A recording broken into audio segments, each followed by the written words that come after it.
7 years. Oh yeah. Taught my first 7 years in a charter school, and then I've been in a traditional public school for the last 13. Um, I've had all kinds of roles and all kinds of inclusion opportunities and experiences, but I would say for me, my kind of teaching world changed because I have a son who's 10 who lives with a really rare syndrome called Cat6A. He's one of 500 globally. So not only am I a teacher, but a mom with a son with special needs, become really familiar with our special ed program. And we have some really unique programs in our district to help kids like my son, Benjamin. So yeah, so I'm Katie. I teach sixth grade in Spring Lake. And to Nicole. All right. Hi, my name is Nicole Bales. This is my 8th year teaching, and I've taught in a few different places. I started my career in Texas, teaching in a self-contained classroom with students with autism spectrum disorder. I moved to Michigan and taught in the inner city. I taught early childhood special ed, so preschool ages 2.5 to 6-year-olds. And then I took a few years off to be a stay-at-home mom, and a wonderful opportunity came my way. I was actually volunteering at the school, and they had a part-time special ed position that was opening up the following school year for a half-day morning only CI classroom. And so I took that opportunity to get back into teaching. I taught that for a year, and my passion was still inner city, and a unique opportunity came up for me at the intermediate and middle school, which is where I am now. I teach students grades 5 through 8 with emotional impairments, and my classroom or program is an intensive resource room. So I have 11 students on my caseload, all with different disabilities and abilities. This is the most unique position I've had, and I enjoy the most. So I'm excited to talk about it tonight. I'm Chandra Anderson. I think this is my 15th or 16th year teaching. You tend to just forget, or they start to blend together. This is my 3rd year at Spring Lake. I teach 7th and 8th grade resource room. My primary focus is language arts. I have a co-partner who teaches math in the resource room. I've always taught at the middle school level. I taught before coming here in a self-contained program for students with cognitive impairments. So the last 3 years I've shifted to students who have learning disabilities.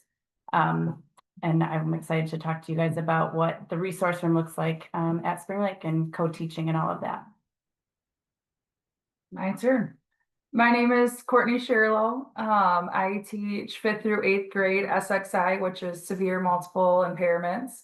I have the blessing and whatever you want to call it to have Katie's son in my classroom.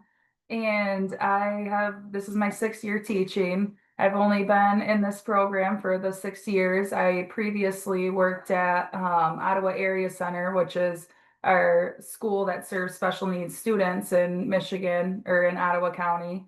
And so I was a parapro in several different classrooms prior to taking this teaching role to figure out which population, what I wanted to do in special ed, because it is there's such a wide variety, just like with anything. And so I really found my passion to do SXI once I worked as a parapro at our Ottawa Area Center, and have loved it ever since. And like everyone else has said, I'm excited to share what our program entails and the awesome things that we're doing. And hopefully you guys can learn a few things. And I'm also in your shoes as well, getting my master's currently. So I had my observation today from my college professor. So we're just college. So we have kind of a unique schedule in our district right now. We are a little bit behind in the county with doing professional learning communities. So now we're doing early release twice a month. And you would have thought that the kids thought it was like a holiday today that they were getting out of school an hour early. I mean, my students were absolutely bonkers by getting done 1 hour early. So it's kind of funny. So we all have children and golden retriever. Been up since She's 5 basically a a.m. human. So if we sound a little bit tired and goofy, we probably are after teaching all day. So maybe I don't know, I'll kind of go around, talk a little bit about my experience with inclusion. So in our sixth grade classroom, and this is not how my career has always been by any means, but we have gotten pretty far and advanced, I would say, in the last, I don't know, 5 to 8 years probably with where our special ed program is.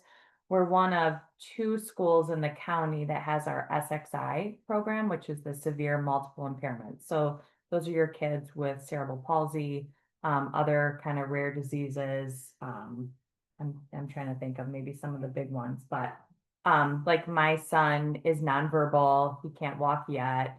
Our kids get OT, PT, and speech at school.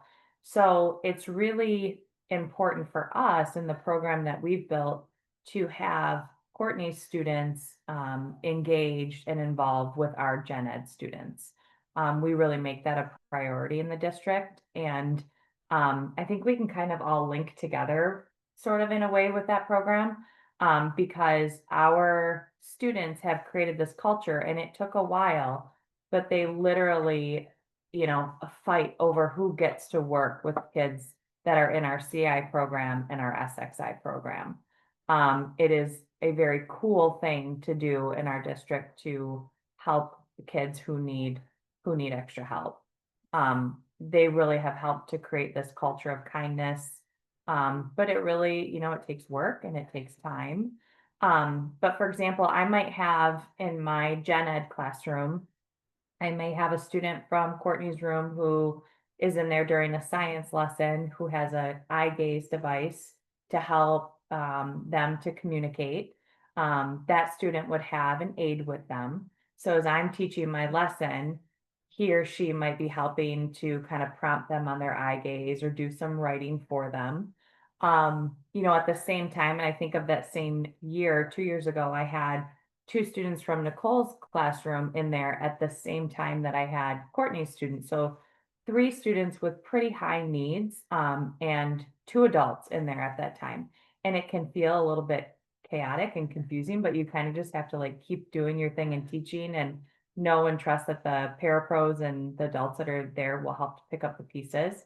But like for Nicole's kids, their impairments and their needs were really different than Courtney's. So there is really an emotional support. So for them, success looked like sitting in the classroom for the 45 minutes without having a meltdown.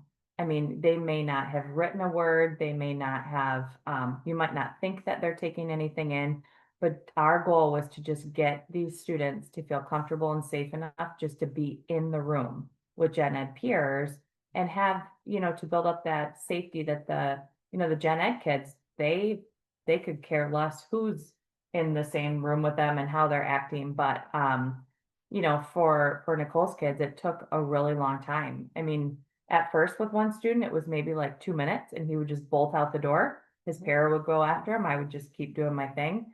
But she'll talk about how her program runs and you can't have what we have without a really well-oiled machine, like all the parts and pieces in place to make it work. So yeah, I mean, by the end of the year, those students were not only there almost every day in my science classroom, but maybe took a couple notes. I would completely change the way that they had to do their work. Like if the other kids had to do something handwritten, these kids were doing text to voice on their computer or everything was adapted to them. It's not hard to do. It's really quite easy. Especially with AI, it's really easy. We can kind of talk about some teaching tools that have helped all of us too. But yeah, it looks different at every level and it takes planning. It takes a lot of front loading. You can't fly by the seat of your pants or it will not work. Everybody has to have super high expectations and I think we can talk about maybe some pushback too in our school about teachers who don't want kids in their classroom that are going to be disruptive or that are going to have to take so many breaks and leave or have so many parapros with them.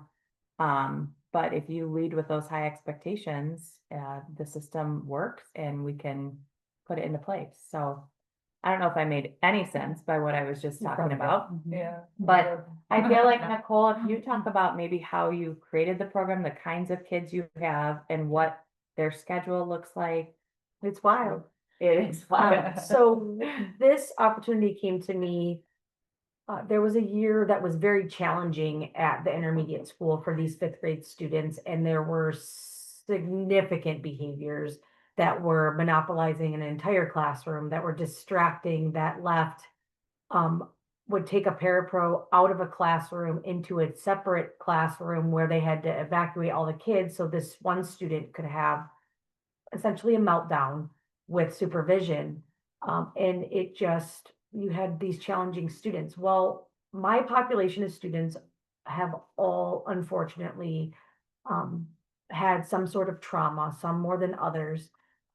And they come to me each morning, and my one important thing, part of my job is every day when they come in is making sure that just their basic needs are met.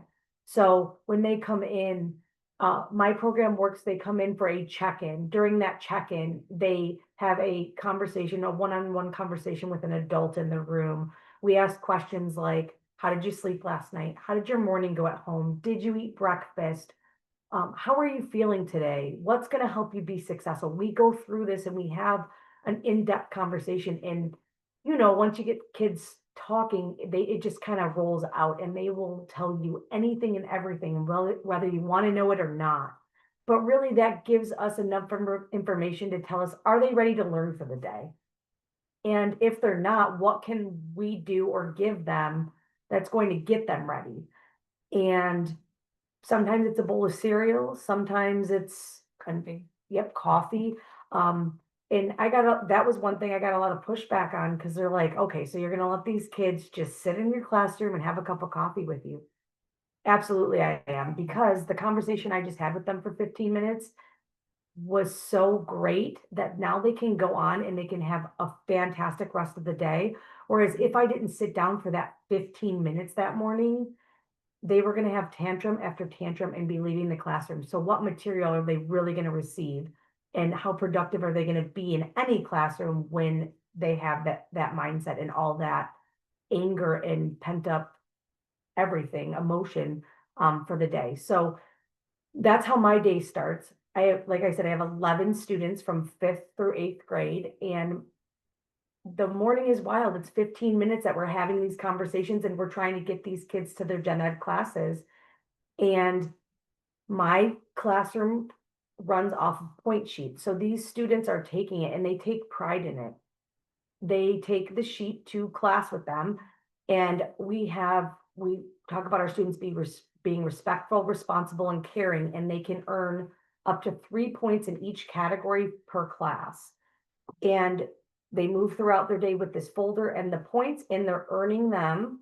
And at the end of the day, I take the last 15 minutes of the school day and we call it earn time. They come back to the classroom and we debrief about their day. We look at that point sheet and we're seeing where their behaviors, where did they lose points? And we're helping them gain ownership of their behaviors and realizing they have to do better. What can they do? And we problem solve that with them. And we make a plan for the next day, and then they get a reward. So the big thing for us, since it's like middle school kids, is a mini can of pop or a ice cream cone, ice cream sandwich, small things. They can choose one treat at the end of the day, and it is everything. They will work for that all day, and it is disappointing when they don't get it. Things that they can lose points on are not bringing their materials to class, being tardy to class, being disrespectful, talking out of turn, not staying on task, not doing what the teacher asked. And it is a little challenging because it is up to the teacher's discretion on how they're going to give those points, but really it's 1, 2, or 3. So if there was an issue, if they're losing all the points, that's a hard lesson to learn. And, but it's my job as the teacher to have the conversation with the student and also the teacher. So I also am lucky because I have 3 paraprofessionals that work with me during the day.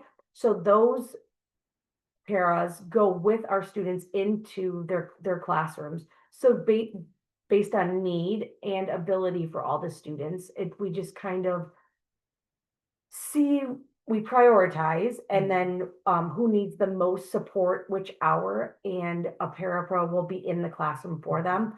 It's great because I work close with Chandra and she has a paraprofessional, so it's nice because her para can be supporting for academics while my para can be supporting for behavior. And what that looks like is some of the behaviors are, your student that needs a fidget, your student that needs a wiggly chair, a student that might need breaks throughout the day. And my paras are prompting those students to stay on task, but they're also prompting them when they see their behavior starting to escalate. It's their job to either help redirect them or to get them out of the classroom so that way we don't have a huge behavior happen in front of an entire classroom. I want to interrupt just for a minute because it sounds like we have a ton of support. Like, wow, listen, they have all these parapros, and that hasn't been easy. Nicole has fought tooth and nail. This did not come from administration. She has gone to our special ed director and said, if you want these kids to be successful, this is exactly what we need. She's not afraid to have hard conversations. That takes trust. It takes building a relationship. It takes proving that your program is working, especially when you're building it from the ground up. She has really had to have hard conversations with, I'd say, more middle school staff, where you have teachers who have been teaching 7th and 8th grade, the same subject, going on 20 years. They want to do things a certain way. They don't want all these kids with issues coming in and being loud and disruptive and, messing up their curriculum. And it's like, this is not 1960. This is the way that education is today. Yeah. So kind of like get on the bus or get off the bus. And if you don't want to get on the bus, she's probably going to make their life hell until they do. I am. And that really that confidence takes time to build, but like I said, we fought to get more support, to get more paras. Academically, we don't have as many parapros that support our students. That's really more up to the gen ed teachers. Chandra's special ed, so it's a little bit different. But as far as those really intensive resource room kids, those kids with like a lot of anger and they could blow up at any moment, like you have to have adults there who are trained to help support them. So And it also really comes down just to advocating for the kids. Like that's why Nicole has fought tooth and nail. And I also started my program fresh and brand new, and coming fresh out of college with my undergrad and starting a new program. I feel like it has taken time to build that confidence to be like, this is worth fighting for. You pick and choose your battles, let's say. But you have to advocate. You know what's best for the student. You're with the student, not 24/7, but feels like pretty it. much. Yeah, pretty much. So you know what's best for the students, the kiddos, and you need to fight for what you know is right for that student and what they need to succeed in the education setting. I think the hardest thing for me, the first year I started this program, is gen ed teachers, some of them that were pushing back, and I would use the phrase, you need to meet them where they're at. And that is hard for a lot of people because when you have kids coming to school that, like I said, don't have their basic needs being met, and you're putting them into a classroom and now they've experienced all this trauma and they have a learning disability on top of it. We're throwing this material at them and, well, come on, read this science lesson and do this math equation in here. Well, if they can't read or write, they, at this age, have now learned what they need to do to avoid. And unfortunately, sometimes it gets so bad that you have extremely dangerous behaviors that can happen because they just can't, and they don't think that they have the support. And so when I did start the program, I not only had to convince the kids that I was trustworthy and that this was going to work and I was on their side and here to support them, I also had to sell the program to the teachers that thought I was crazy because they were having to fill out point sheets for these kids and like, what is this going to actually do? And it actually is what I do is research based and it makes sense. So I call it Disneyland at the beginning of the year, and we're kind of just phasing out of Disneyland. And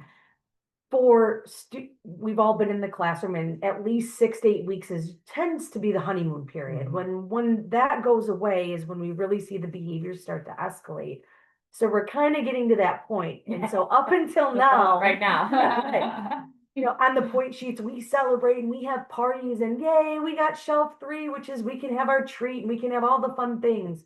Well, when the behaviors start to escalate and we're not achieving that shelf 3, it becomes devastating. But that's when you know your program worked because they want that shelf 3. And something I take pride in is teaching my students that even when we do have a hard day and we don't achieve, I had this conversation with a student today, we didn't achieve shelf 3 today, but tomorrow's a new day. And although today was hard, what can we do to make it right? What can we do to make it better?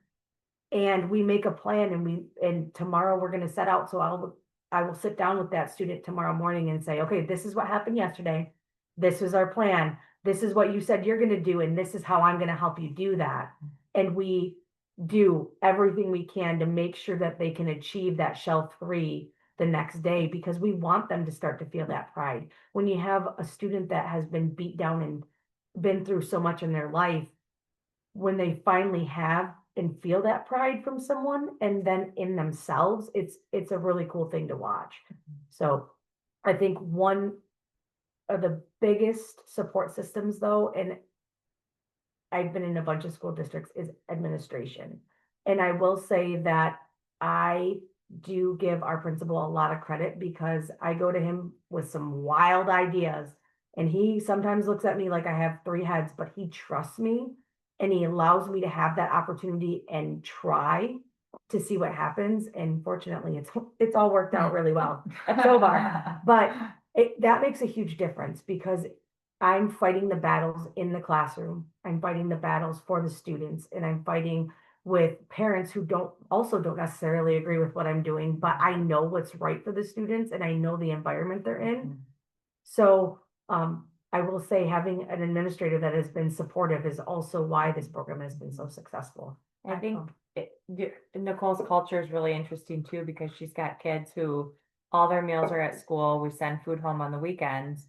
And then she's got a couple students too, who their parents are multimillionaires, in that same room, all kind of battling the same thing, even though their life at home looks really, really different. Ashley Reynolds is on our Zoom. She signed in and she is our CI teacher, as well as a mother of 4 children under the age of 8, a certified jazzercise instructor, and owns a campground. Yeah, she's the bomb. She's insane. Yeah. Ashley, 3 under can 3. you say hello so you can pop up a minute? Unless she's changing a diaper or something right now. I don't know. We'll see. She'll text me in a minute. She may have had to. Oh, there she is. We've got there the she kids. is. She's here. Good luck. I just saw. There she Let me is. do a spotlight, just a sec. A Yeah. spotlight. Oh. There you go, Ashley. No, Unmute yourself. Hi, Lottie. it says I'm muted. We could hear you for a minute. Lonnie, press button. Yeah.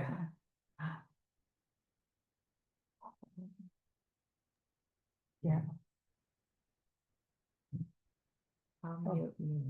Aaron, go to the bottom left where it says audio, click on the up button and see what it says you're connected to as far as the hardware for your audio. Because you're off mute.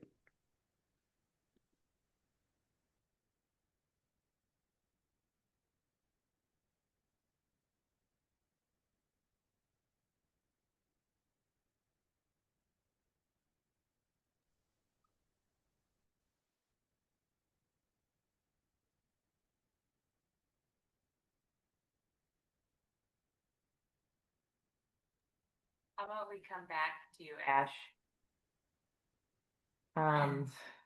Why don't you ask Chat GPT how to fix that? And we'll introduce Chandra, or have Chandra talk for a minute. What? Are we good now? What is it? I can't see that. I can't read that either. Okay, so I'll talk and try not to be distracted while they figure this out. I have what you would probably think of like a traditional special ed classroom. I have 2 resource room classes, a 7th grade class and an 8th grade class. And then I go into the gen ed and I co-teach, and I say that loosely, with 2 different teachers. And then my counterpart, she does the same thing, but with math. So she teaches 2 resource room math classes, and then she pushes in and co-teaches the 2 gen ed math classes. I say co-teach loosely just because at times it's difficult when you are working with somebody. There's personality, there's classroom management, what they're willing to give up, what you're willing to take on. So there's lots of different models of co-teaching. Right now, we are doing mostly the gen ed teacher is teaching and then I am supporting. And right now, my caseload has some heavier behavior issues. And so I'm supporting behavior in the classroom and academics. And I have some of Nicole's kids in those gen ed classes that I help support. So that frees up a para to go to another class. But working with just different teachers, trying to figure out the best system for running that co-teaching model. It would be ideal if we could have common planning. So that way we could sit down and go over the lessons and then divvy up like who's going to teach what. Because they are the content experts. Oh, exactly. Oh, you can hear me. It just took a mother to say no. So I'll wrap up like real quick so we can get to Yep. you, because you're gonna have to put littles to bed. So just making sure that you have common planning would be really ideal so that you can plan. They are the content experts and you're learning as you're going and trying to work with different personalities in a co-taught classroom. So that will be my spiel for now, and then we can always come back, but we'll give it to Ashley because she's got littles to put to bed. All right. Hi, everyone. All right. So I'm kind of in the same boat as Nicole Bales. I also started this program and am building it. So she was building her intensive resource room for our EI students, where I'm building the intensive resource room for our CI and our ASD students coming in from elementary schools. I also cover grades 5th through 8th. In years past, it's been a little bit easier when they were in 5th and 6th grade, because that had us in the intermediate building. And the culture is just a little bit more accepting there. And now that the majority of our students are in middle school, they're pushing in and out of electives, they're pushing in and out of different resource rooms. So really the only time of the day I have all of my students at the same time is homeroom and first hour. And like Nicole was saying, having them at the beginning of the day is crucial, because you don't know what they're coming in with. You don't know if they were up all night, if mom and dad were fighting all night, if the last time they ate was at school for afternoon snack. A couple of our students, we have chained right away because one of their clothes are soaked with cat urine every single day. So we do her laundry at school. And the other one has a horrendous bed bug infestation at home. So we immediately change her. We also wash her clothes. So not only is she probably not sleeping great because she's feeling creepy crawlies all night, she's itching all day. So you just never know what they're coming in with, the trauma that comes with all of them. So just making sure that they have a solid start in a secure and safe place that they can start their day is huge. And then if you're noticing like we just really can't get them out of that funk for the day, don't push it. Like if they're already in that trauma or if they're in that heightened state, they're not going to be retaining any new information. They cannot learn when they're in complete fight and flight. So it's our job as special educators to make them feel safe. Make them feel safe. They belong where they are, and just build that rapport with them. I teach all content areas, including life skills. So we are in and out throughout the day and trying to catch everybody where they need to learn. And, you know, we have some students that are reading at 5th grade level and some that are barely even scratching at kindergarten level. So it's just meeting them where they're at. Never get a glimpse of a kid just by reading their paperwork. Get to know them, because their previous teacher might not have the same relationship with them, and maybe they never even put in the time to, you know, talk the video games with them and listen to their music. It means so much to them. Just get to know them, ask them about their family, what they did in the weekend. We started a new thing this year. Well, we always do good news every morning, but now on every Monday, staff and students share pictures from the weekend. Students love to see that we also have lives outside of school. They love to make those connections, like, oh, wait, what? You were camping? And then one of them's like, oh, I also stayed with my mom who lives in a camper over the weekend. And it's just building those connections. It means so much to them. Do you want to talk about Unified real quick? Because that's a pretty bright spot Yes. of our school district. Yes. So I'm not sure if you guys are familiar with Unified Champion Schools. It is a branch of Special Olympics. And they are getting it into the schools now. So we are officially a Unified Champion School now, and it is based on 3 pillars, and that is whole school engagement, youth leadership, and the main part is that unified sports. We're doing soccer right now. We do basketball and bowling in the winter. And then in the spring, we do track. We did a whole school engagement pep assembly 5th through 8th last year, where my students' basketball team, so my students are paired with an individual who does not have an intellectual disability. So on the court, our team is made up of students with and without intellectual disabilities. We took on the staff. So it was so much fun. We had all the fans in the stands. We have an upcoming big soccer event that our principal, like Katie already said, and Nicole, he's all for it. He's supporting anything we are asking him and all the ideas. We are shipping all of our students K through 5 or 5th through 8th to go watch at our new indoor facility athletic center to watch our unified soccer team play. So that'll be really exciting. And we also just started, today was our first meeting, Unified Club.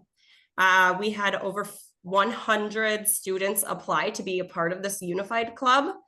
And what these students will do is we're going to put it into their hands. They're going to plan all these whole school activities. They're going to plan bake sales and catwalks like we just had for Benji. So giving that, I mean, they've got the creative ideas. They know what kids like and what's cool. Planning silent discos and pop-up spirit shops. So our kids will love it. Thank you. That's awesome. Yeah. Is Lottie making phone calls over there? She's watching Miss Rachel. Okay. Yeah, no, I was going to touch on just the idea of relationship building with the teachers. In general, I know we've talked a little bit about like the intermediate being a little bit more inclusive and welcoming than the middle school has been, especially for your students and Nicole's students, and what that has had to look like. Oh yeah, and Courtney's as well, what that has looked like. And one thing we did with Nicole was have her come and do some pre-teaching at staff meetings. So that the teachers had some education before going into sorry, easily distracted with whatever that was. Some education going into it, especially because, like Katie had said, some of these middle school teachers are so content driven, and which is great, and they've also been teaching the same subject their whole life. And so their main goal is every kid is, taking these tests, doing these things. So it's been, I think, some trial and error too with education and making sure that they know what the students need, what point sheets are, what to do in the event of XYZ. And I think we're still working towards that at the middle school. There are teachers who are great, and there are teachers who are a little bit more hesitant or not as on board with that. But and it's not only, the education part, but it's the building the relationship with Nicole and those teachers and the kids and those teachers too. Making sure that you get to know those kids. Something that really bothers me is when they say like your kid, like they're not my kids, they're not her kids, your kids, everybody's kids. They're gen ed kids first, and then they receive services. And that's something that I'm really trying to get across and have some gen ed teachers take ownership of those things and those kids. We're here to support the accommodations, the modifications, the behavior, the academic support, but they are in your class first and foremost.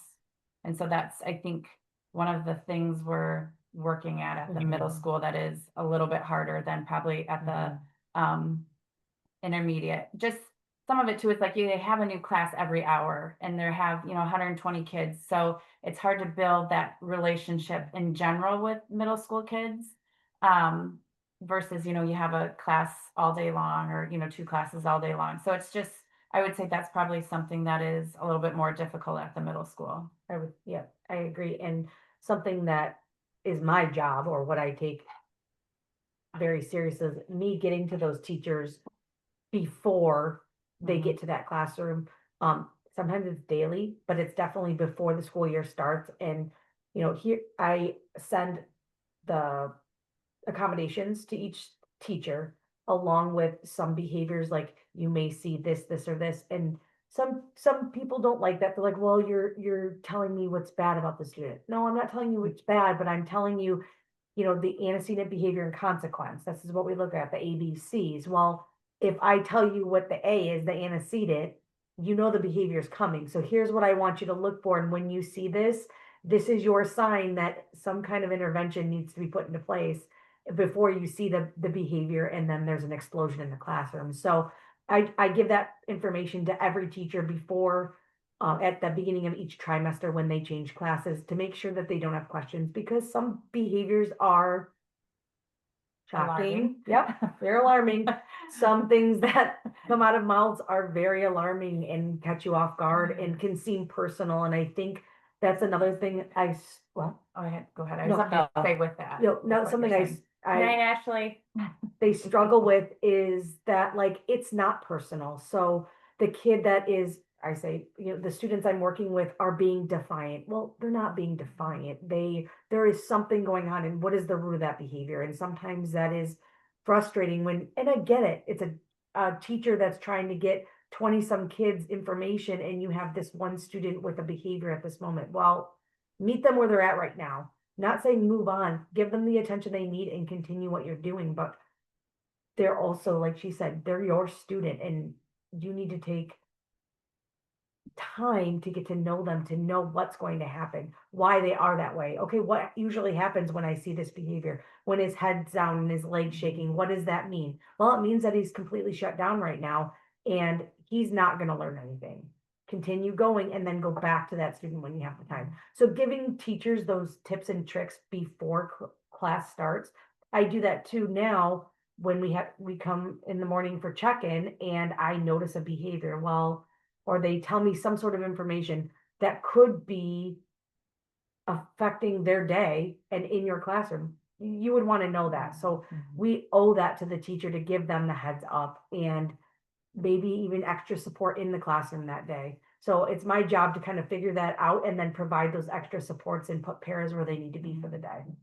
Something I was gonna say about that too is these kids have all grown up together. So because we've had this inclusive environment at the intermediate, these behaviors are shocking only to the teachers, not the students, because they have been with this student since 5th grade and 6th grade. And so, and they're friends with them and they know them. And they're able to just keep going and not always draw attention. So it's more alarming at first for the teachers because it's new in their classroom environment, but the other kids know like so-and-so is going to do that and I'm going to keep, moving forward.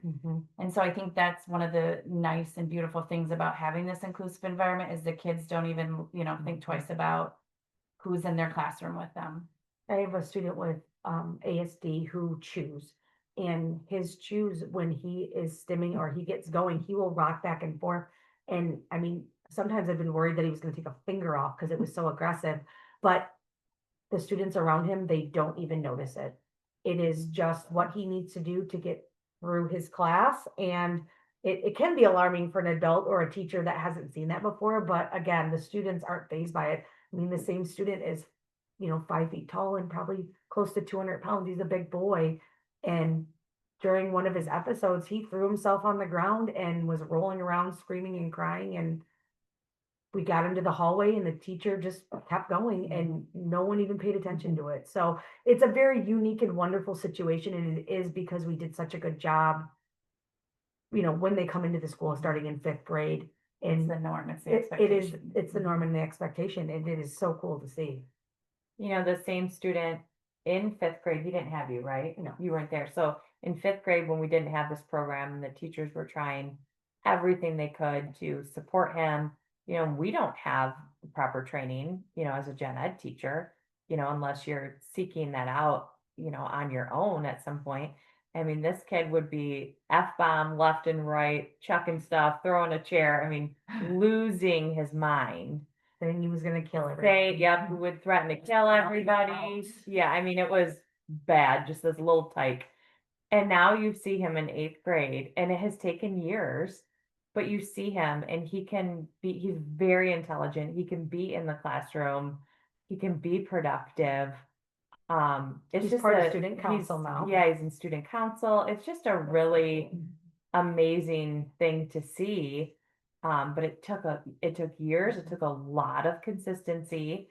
It took, teachers realizing when he says, I'm going to kill everybody, he's not. He's just looking for attention in that moment. You can't suspend him, every time he says something.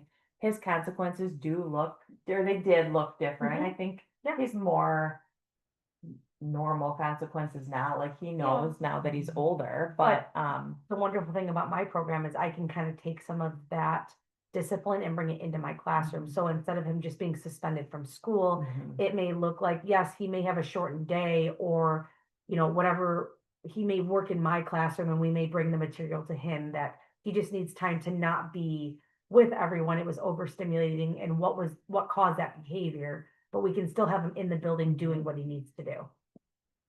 Yeah, be cool. Do you want to talk about SXI a little bit? Your kids, who's my son, which I'll tell you that the first week of school, I wanted, as many kids from Courtney's classroom in my room as possible.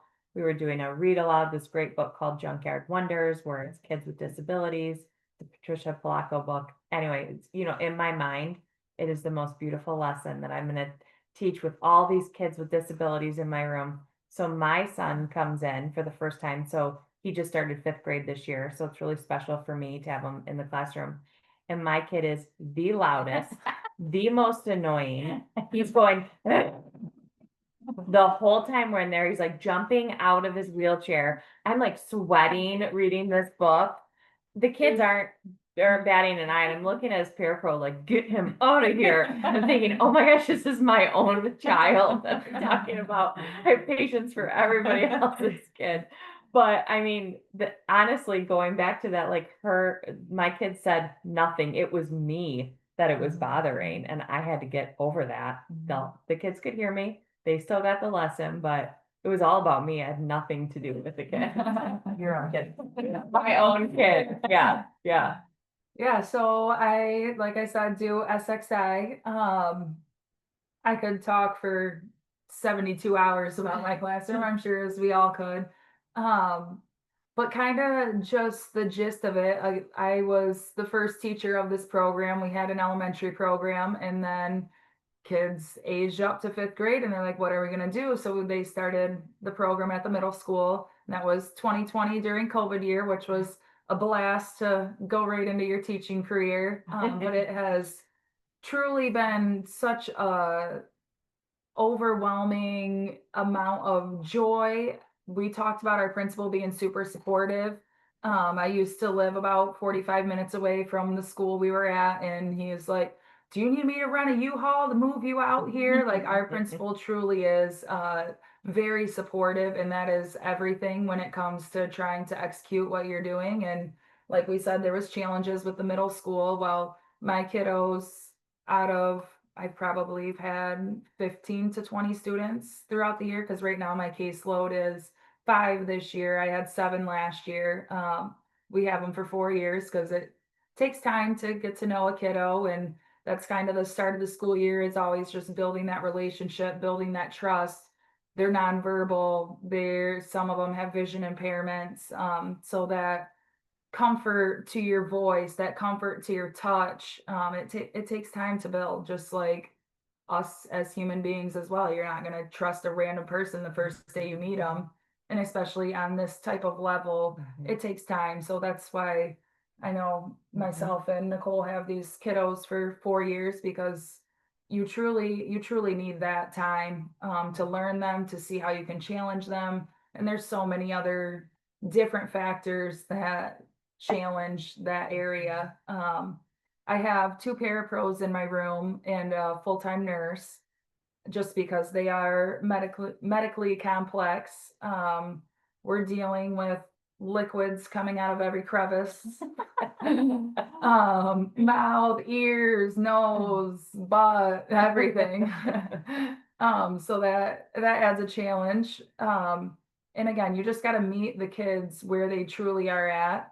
One of my new kiddos this year, he is legally blind. We don't know how much he can see. He can definitely see. He'll follow your face, or can tell when a individual walks up to you, but we can't define how well or what he's seeing. Like, he can see a body, but can he see I have blonde hair? We don't know. And so when you don't have one sense, other senses overtake and work harder than another. So he's very sensitive to sound. And with one of my previous students who I've had for 3 years, her noise that she just generally makes, whether she's happy or mad, is very triggering for him, which will result in scratching you, hitting, biting himself and others.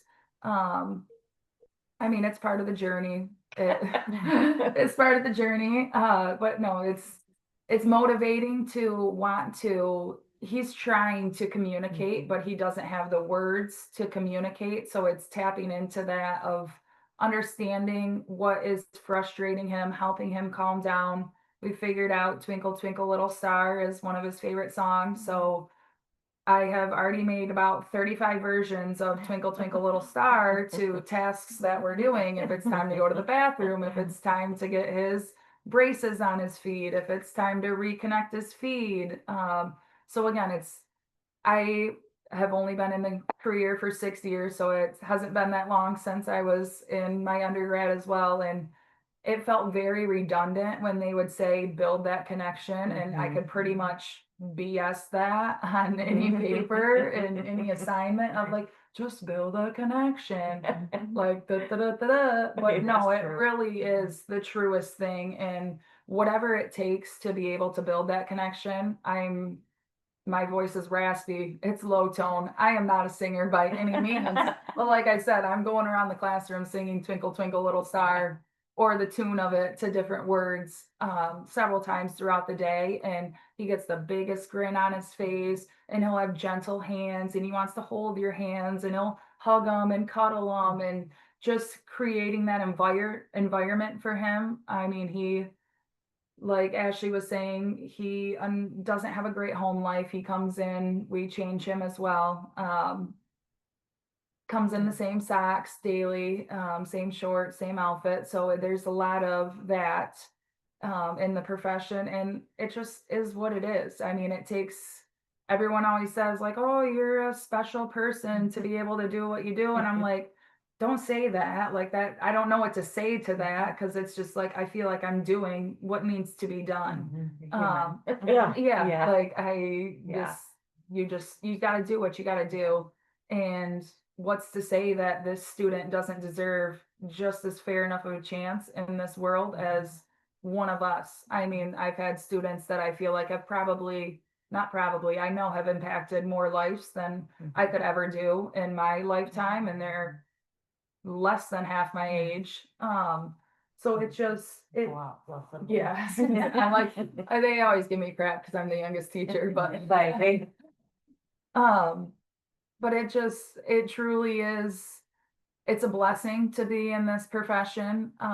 You truly forget about every problem, every irritation in your life when you show up at school each day, because you're like, you know what? I am so lucky to be in this role to help these students because they deserve it. They want to communicate. They want to share their emotions. They want to share their feelings. I have one student, he's my 8th grader, so I've had him for a couple years now, and I don't know if any of you guys have read the book Out of My Mind or watched the movie. Is that what it's called? Out of My Mind? I think. Yeah. But it truly talks about like how an individual is trapped inside of their body, and this is truly how I feel like my 8th grade student is. He has cerebral palsy, and he is so stinking smart. And within the past 2 years, we figured out a cool switch setup. So with his one hand, he'll tap a switch and it'll scan through the buttons on his iPad. And then with his head, he clicks a switch and then it'll project it out loud. And before, he was trying to use his hand to like physically touch the iPad, and based on his gross motor, fine motor skills, that just, it wasn't realistic. And now he is flinging around all over on his iPad. His favorite page is the arguing page.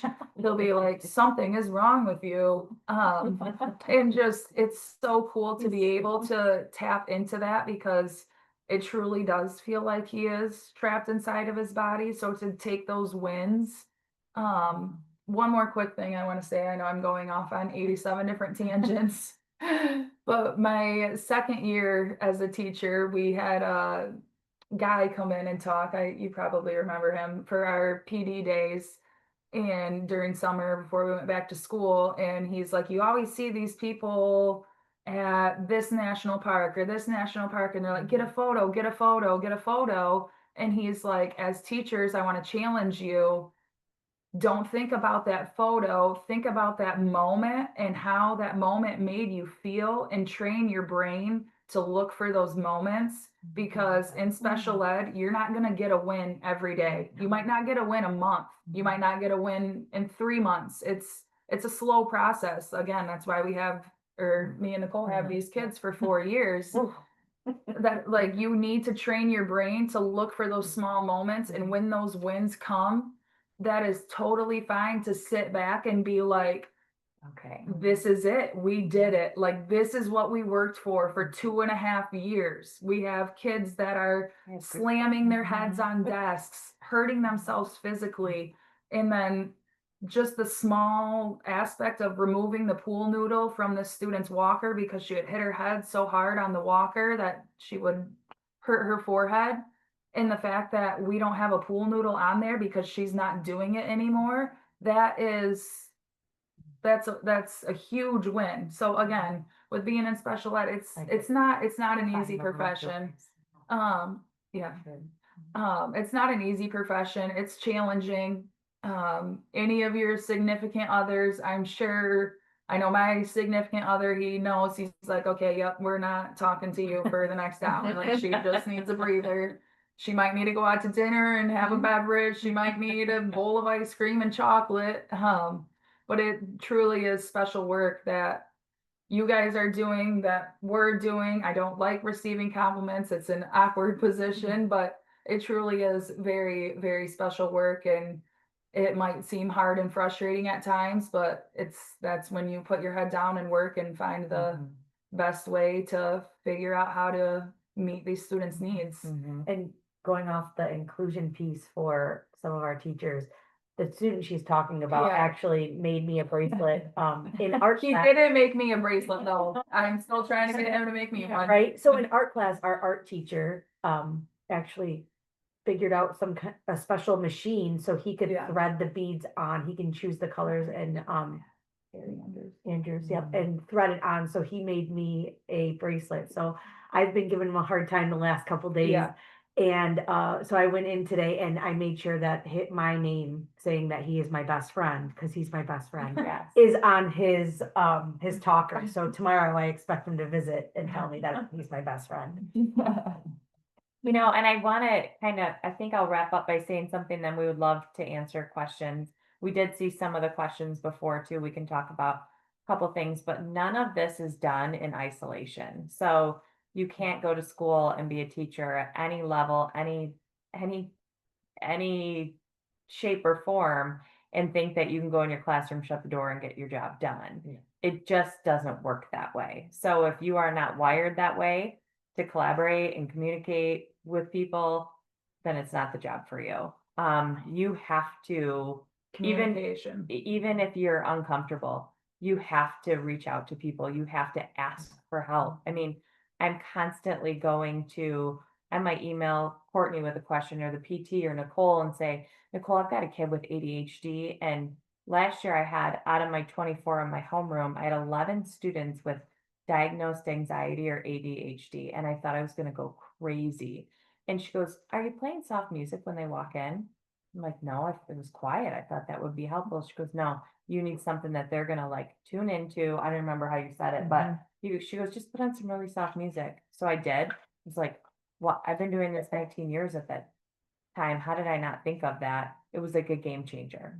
But you got to ask questions and not be afraid to be vulnerable. And you're going to screw up and you're going to win some and lose some. And you're going to have some parents love you and you're going to piss off parents and they're going to post about you on Facebook.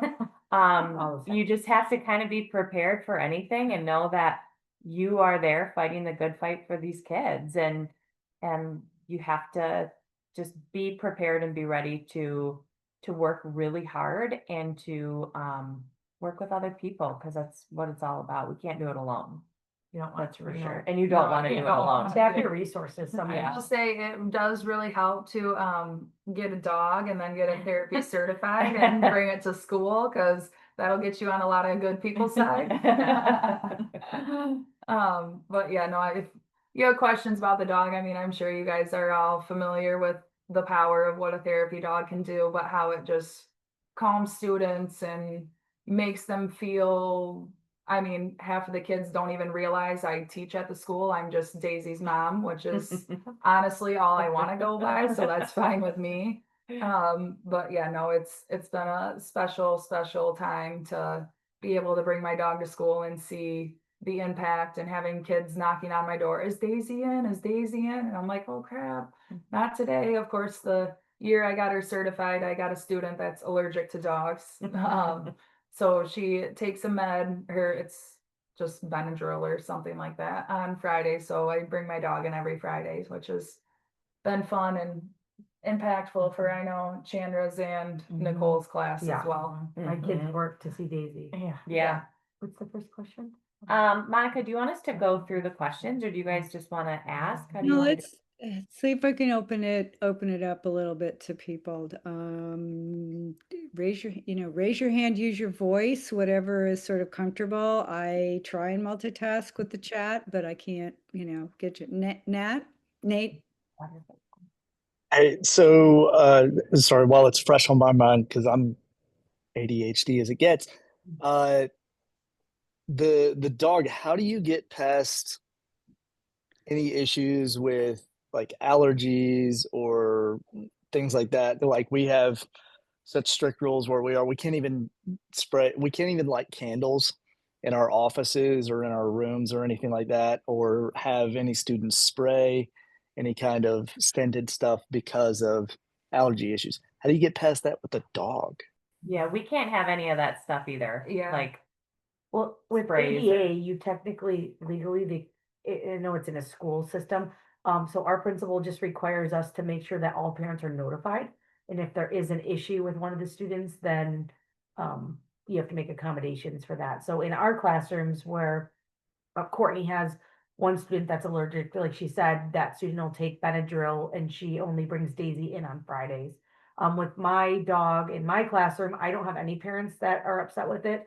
I've only done it once, but I'm also going to use it as an incentive for my students to work hard during the week and get for the dog to come on Friday. But as long as it's a certified service dog, it there's not an issue. And show the research, you know, like if someone's questioning, you know. Yeah, I had that to submit re- a bunch of paperwork and facts proving of the benefits of having a therapy dog. She mainly is in my classroom and students will come and visit, which also is a great, not necessarily a lesson, but just a great opportunity for my students because it gets other students that might be afraid because we have kids with trachs, we have kids with feeding tubes. A lot of that stuff is kind of foreign and Intimidating. yeah, intimidating to the typical fifth grade Mhm. student because you don't see it daily because that's not around daily. So it opens up that door of like, I want to pet the dog, but it's inside Miss Courtney's room. And then all of a sudden my students are having conversation on their talking device with the student about the dog. And so it's really just opened up a lot of new doors. I'm the first one to bring a therapy dog inside of our school and to jump through those hoops to get to there, it was not She did the hard easy. work. Yeah, I did the hard work and now everyone wants to bring their dogs and it's fine. No, but it truly, and I know the people that gave me a hard time as far as higher ups, they're definitely biting their tongue for being resistant on it. And again, it was just, she's mainly in my classroom. I'll walk around the hallways because we have students that are scared of dogs as well, that have a fear of dogs. And it's a good learning and practice experience for them because when you're in fifth, sixth, seventh, eighth grade, you're probably going to friends' houses for sleepovers, for birthday parties. So to be able to get over that fear of a dog, because maybe they were bit when they were younger or X, Y, and Z, it's not realistic to ever fully avoid a dog through the rest of your life. Like that's probably not going to happen just with the way everyone in America is. We all love dogs for the most part, or cats, or that type of thing. So yeah. So just to follow up, the animals, are they therapy dogs or service trained animals? Mine's therapy. So yes, there is therapy and service. That mine is just therapy. Not Okay, just, but yeah, she's therapy. got it. All right, thank you. Also for staff as well. Sometimes we need a breather and just quick pet the dog type of thing. It works with teachers and staff too. It does. I don't know if I'm bringing in more for myself or the kids. If you want to use your audio, ask a question also. I'm not always the best chat monitor, so and I really don't want to keep these ladies, you know, till their midnight because they're a couple hours. Just until our kids are in bed. Yeah, that's what we're hoping for. we can go through a couple of the questions that were submitted. Okay, to you. sounds good. No, So you that's can- fine. I can. Oh. So Anna asked about tutoring a second grade student, a boy with autism and ADHD. And the session is an hour and 15 minutes long. I typically with my ASD and ADD kiddos, smaller chunks is better. And I understand that you have the hour and 15-minute session. A great starting point would be, what do you use during the session? I would say you need to do a first then, and you need to build in the break. And the transitions are hard. At first, you're going to have to work for a very short period of time and a reward for a long period of time, and then alternate. Timers are best friends. I set visual timers. We use them all the time in my room. I'm not sure about sensory issues, but they do have timers that are just color coordinated without the beep. You can use sand timers. And then I would, depending on what the child is working on socially, I would do a small chunk of work, and then I would do a social game, Uno, anything that is an interest to them, or figurines. A lot of my ASD kiddos are into video games right now, so having them talk about their characters or the video game itself and giving them that language opportunity. No, that's good. And like we were talking before, second grade after school Mhm. is Yeah. so hard. I mean, Mhm. they're so little. And that's really, they need to play Yeah, after school too. That's really tough. yeah, your best bet would be a play-based. And you could even work in a snack into that hour and 15 minutes. Hey, we're gonna, work for 5 minutes and have a 10-minute snack break, and you're having a conversation, and then get back into I would do small tasks with big rewards. Okay, yeah, thank you. That was helpful. I like the idea of doing Uno because I did read his IEP and there was some social stuff in there, but I was like, I don't know, because I'm a tutor, but I mean, I feel like it would be better to touch on other things. How long should I try to get him to work for between breaks, like 20 minutes, 15 minutes? I always say start less. Yeah. So 5 to 10 minutes of work, and then the same for reward. So if you start with 5 minutes of work, do 5 minutes of work, 5 minutes of play. Oh, okay. And then you can build from there, because you'll be able to see, if you want to test it, since you've been working with this child a little bit, you can test it by going as long as they can. And when you start to see him start to fidget or whatever, scale it back by like 3 to 5 minutes and do that as his max to build in that reward, because you want his reward to happen before the behavior happens. Right, right. Thank you. That's really helpful. I used to do ABA for like a year and a half, so I know like a little, but yeah, I'll have to talk to the parents too, because the dad seems to think that attention is like a switch you can just turn on and off, and they don't get it, So Tell you, he's so overstimulated. You're going to be lucky if you get anything out of him after school. And for an hour and 15 minutes, it's a lot. You're asking a lot for his tiny brain. yeah, I wanted to make sure this didn't turn into like a punitive thing and become counterproductive. You So don't want that. yeah, thank you for your advice. Absolutely. There was a question kind of about like parents who might be in denial of the services that their children need.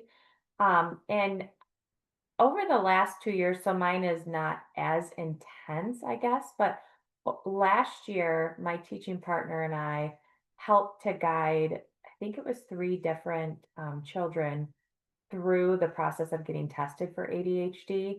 And for that to come up at 6th grade for the first time is a really big deal and really hard for parents trying to figure out like what's wrong with my child and why can't they just do this? And parents are always comparing to themselves. When I was a student, like we hear that at every single conference, and really, it's like I really don't care what you were like as a No. student. Our kids live in such a different world than we lived in. Nicole has this great analogy. She said, if you had a child who was diabetic, would you not give them insulin? I do say that. And I honestly used that with a parent last year. I said, I'm not a doctor, but this could be a really good conversation to start with your family doctor, your child's pediatrician. Here's what we're seeing. I gave some examples of what it's like for a child who has ADHD just to get through their day. Like if I said, Courtney, go to your locker and grab your math book, every step that it would take for that kid to get to their locker, to open their locker, to remember what they had to get back into the classroom, sit back down, go to the page that you're on. If you don't have it, you don't get it. And so, a lot of our job is educating parents too, not being afraid to have hard conversations. What's the worst thing that's going to happen? That nothing happens. So yeah, it was 3 kids who by the end of the year, it took months and months, got on medication. My partner and I had a couple parents in tears who just felt awful that they had seen all the signs, but they were just in denial of it. We have kind of an interesting district because we have a lot of really affluent families and then a lot of really low income families. So there's a lot of like who's who in the community, and well, you don't want your kid labeled as, you know, this or that, or to be different in any way. And then last year and the year before, tested kids for special ed for the first time. Again, at sixth grade, if this is the first time, you have to have a ton of data to share with your parents. Make sure your principal, your special ed director, your school psychologist have all those conversations, front load all of that before you sit down and talk to parents. And that's the data. You're building yeah. a case. Think Yeah. of it as being in court, like you need your evidence, you need to build that, whether it's samples, documentation, whatever it is, the more the better. And I also think having a good relationship with the parents, like in the beginning, making those like positive contacts so that they trust you when you do have these difficult conversations, that your first conversation is not the difficult conversation. So Yeah. I know they say that in all your classes, like, you know, pennies in the positive, but it really does pay off when you have to have those hard conversations to have an established relationship with them. And yeah, I don't care who you are, a parent doesn't want to just hear from you when their kid's being naughty. Yeah. And if they are having issues or whatever, like establish that, put it in your routine of just sending something. For And- sure. And these are things, again, you know, being a teacher, you do not, your job does not end at 3 o'clock. Like my partner and I last year, all of these meetings were either during our planning, they were after school. We met parents when we could, we Zoomed if we had to. It's just not the way that education works. Like it is not a 9 to 5 job in any way, shape, or form. You do have to set boundaries. That's really important too, but these things, they take a lot of time. And just speaking from like Nicole and I, who have these kiddos for 4 years, I also do summer school. So we get 2 weeks off after school's released, and then we get 2.5 weeks off before we go back full time for the fall. And so this past year was the first year that I've graduated kids out of my program to the high school, because I got them as fifth graders, and we, based on numbers, we not held a few kids back, but just to balance out numbers in the classroom. I had a student for 5 years, and so in 5 years, the longest I had gone without seeing him was 2.5 weeks. So he almost, I don't have any kids of my own, but like he felt like my child. Like I still think about him nightly. I think about him every single day, because they truly become your family. So it's will be easiest on you to have that open line of communication with parents, just to build that relationship, because a lot of the times parents don't have this knowledge of what to do, how to do it, when to do it. And so communicating, and not necessarily a workshop, but like teaching them, sending them videos of like, hey, this is what we're working on and this is how we're doing it. They appreciate that so much, because they're new to this game where we're seeing several kids at a time. And I've gone to school for 5-6 years for this profession. And so they're coming in with, they might have a typical child, and then at 16 months she gets diagnosed with cancer, and now they're opened up to this whole new world of where the only thing she can control is her eyes.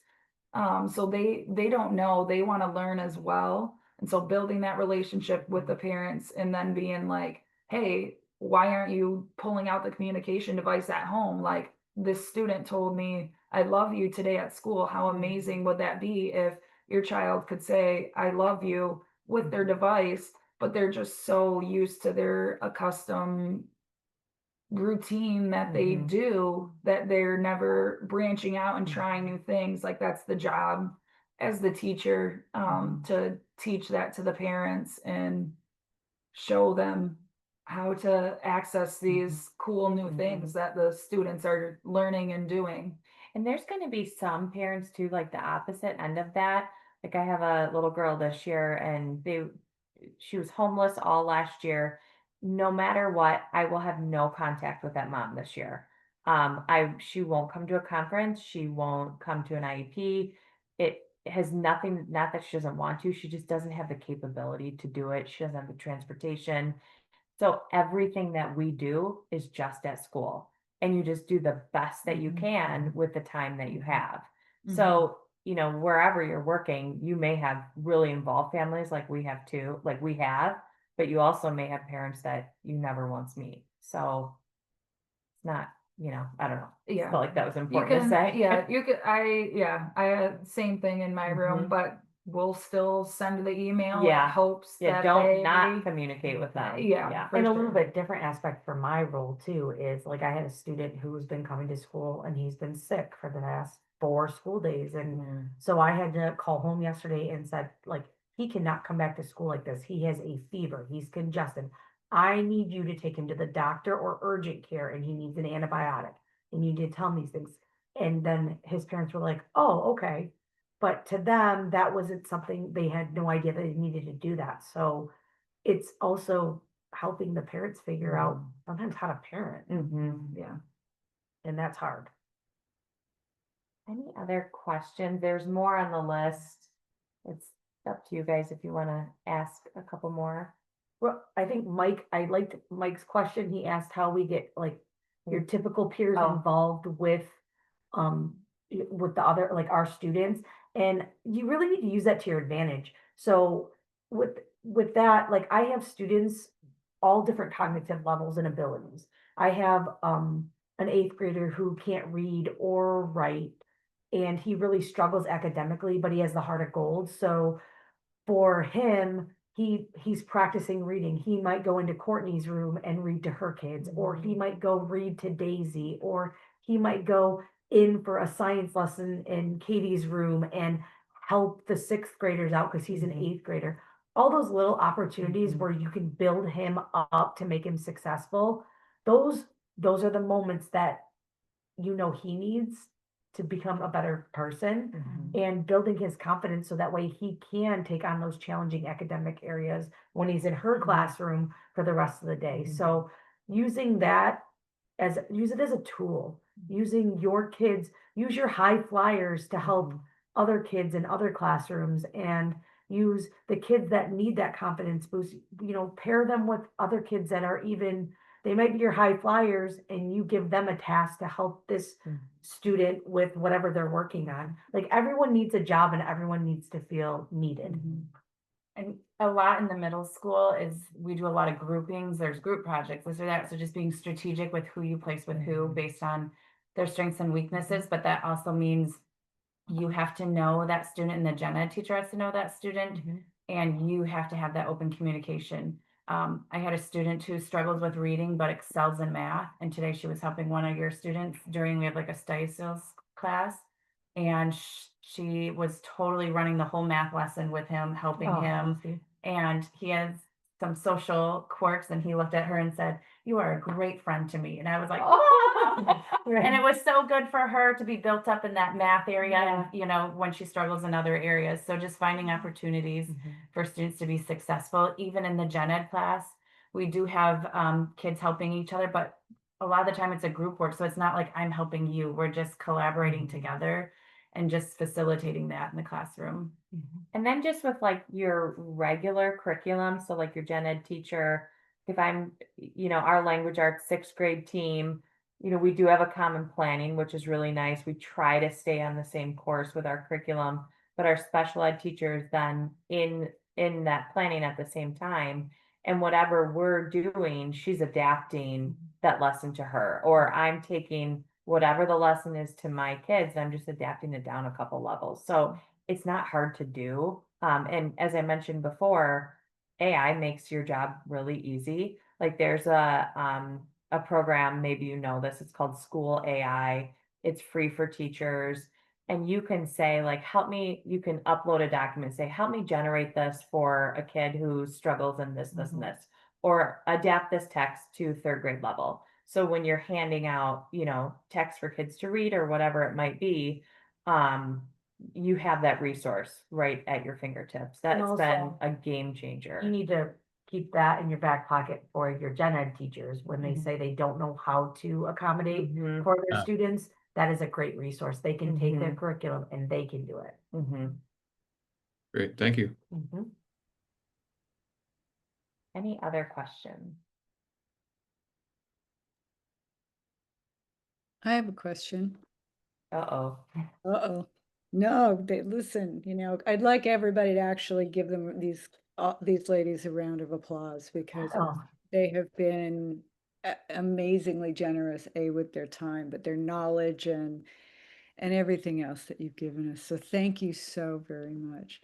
I think it's a question more to this, you've talked so much in an amazing way about collaboration and communication and things like that. What do you think that when you work with others, right, Katie, you're in your classroom.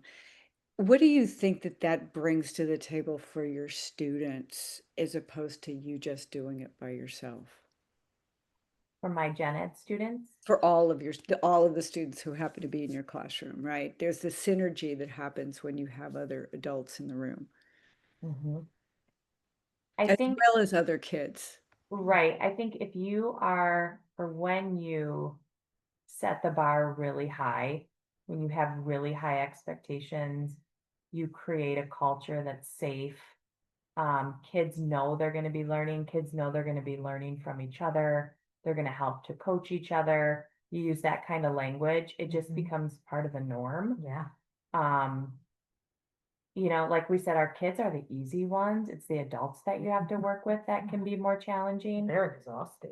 For sure. I don't know if I answered your question. I'm not sure I really I followed. mean, to tag off of it, yeah. I would say we commonly say when we collaborate, knowledge is power. Like more brains, I'm not gonna solve whatever if we have the four of us sitting down and just talking thoughts out and bouncing ideas off of each other, the whole team aspect, and especially in special ed, you're typically at parapros, maybe a nurse. So my classroom is a team of four. Why would I stay up late at night trying to figure something out when I can collaborate with my team and they might have a better idea than what I have? I don't know everything. And so that's why anytime you go into one of those collaborating things, don't go in defensively, sit back, like, you're right, I don't know everything. Knowledge is power. Some of these people have been parapros longer than I've been a teacher. They might, granted, I have the certification, they might have more experience and more knowledge than I do, not to dog on undergrad, but undergrad for me personally was more geared towards a resource room style, because that's typically there's more resource rooms in special ed than there are SXI. Granted, that's why I'm the only middle school program in our county. And so just listen, go into all of those experiences with collaboration, with a listening ear and ready to receive information, because the worst thing that's going to happen is your idea is going to be validated, but most likely you're going to learn other things and create a new plan for a student, a new idea for a student, a new lesson idea. Just listen, and often take the seat of being the director, but having your ears open for majority of it. Well, I think you guys are incredible, make an incredible team, and I think one of the things that I have to, bow my hat to is the work that you've done with the administration and also with other teachers. And that's a lot of even more heavy lifting oftentimes, as you've said, than working with the kids, and have everyone understand that all teachers teach all kids on these campuses. It's made a difference. I mean, I've been an outsider in Katie's life a little bit, because of the proximity, but just knowing, how her child has been in your system, accepted for who he is and what he brings to the table. It does. It speaks volumes. It speaks volumes to who you guys are, the professionalism that I hear and I see. It gives me hope for the future of We're trying our education. best. And I do hope, and I do know, that each person who's been able to sit and listen to you is I think feels the same way. So I think all of you should either go get dinner or, scatter to the wind and let my group of my group hang in there for another couple of minutes while I wrap up some other housekeeping and things like that. But again, I don't know how to thank you Aw, for the our pleasure. time that you've taken to share your knowledge. And you're getting a lot of, Courtney, you've got to take the compliments. Thank you. If- I'll try. If you All have right. any burning questions after this that you're Yeah. just wondering, send them to Monica and she can send them to me and we'll get back to you. Like, we have no problem doing that. Yeah. All Okay. right. Thanks. Thank Good luck, Good night, you everybody. guys. Thank you. Take care. Thanks.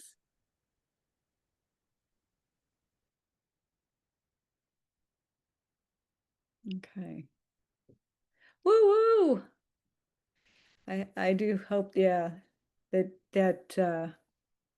you felt that was a rousing, collection of people and teachers. So we'll do a little more debrief as we go along. I just wanted to give you guys a little bit of, I'm going to share my screen, what's going on in the next week or so, just so you have a heads up, because I'm not really giving you a break tonight. We just powered sort of through it. Again, they're 3 hours. They're 3 hours ahead of us. So, but next week we'll meet on campus.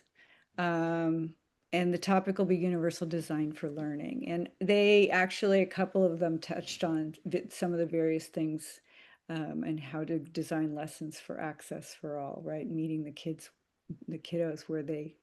meeting them where they need to be.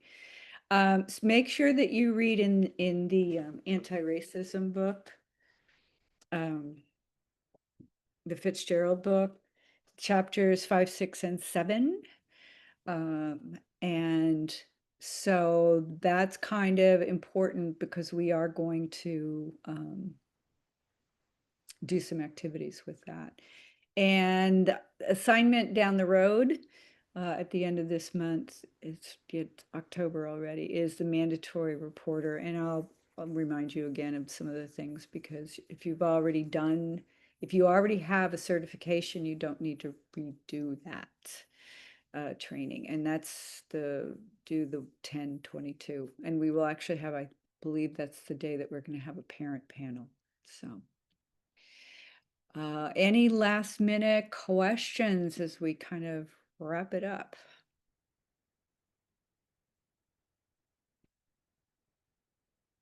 Everybody's had a long day too, so Those women were something else.